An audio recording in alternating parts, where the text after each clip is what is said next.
Donc c'est le plan d'autonomie du Maroc qui a donc été choisi par l'ONU, un revirement historique pour mieux comprendre ce qui se joue. Nous sommes avec Slimane Zeguidour, notre éditorialiste. Bonsoir. Bonsoir. Merci d'être avec nous. Et Lou Bureau. Bonsoir Lou. Bonsoir. Alors vous avez sorti vos cartes parce que dans ce dossier, elles sont cruciales.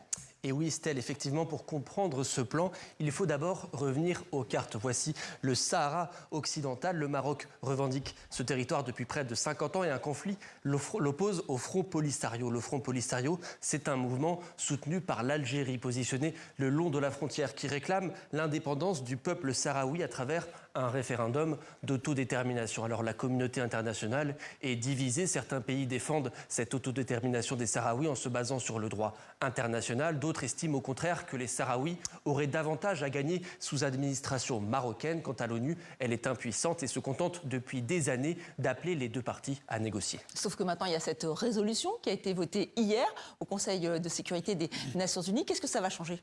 Eh bien, c'est un tournant puisque c'est la première fois que le Conseil de sécurité de l'ONU affiche son soutien au Maroc. Comment? En appuyant son plan d'autonomie pour le Sahara occidental, présenté comme la solution la plus réaliste. Concrètement, le territoire serait toujours sous contrôle marocain, mais géré par une administration sahraoui. Il y aurait donc un parlement sahraoui doté de plusieurs compétences, la police, la justice, le budget, la fiscalité. Le royaume du Maroc garantirait également leurs droits à tous les Sahraouis et il conserverait un pouvoir exclusif sur certains domaines régaliens comme la sécurité nationale, la défense extérieure et les attributs de sa souveraineté, ce qui veut dire ni drapeau, ni hymne national sahraoui par exemple. Autre point essentiel enfin, ce plan marocain devra être soumis à la consultation du peuple sahraoui à travers un référendum libre. Et qu'en dit le Front Polisario?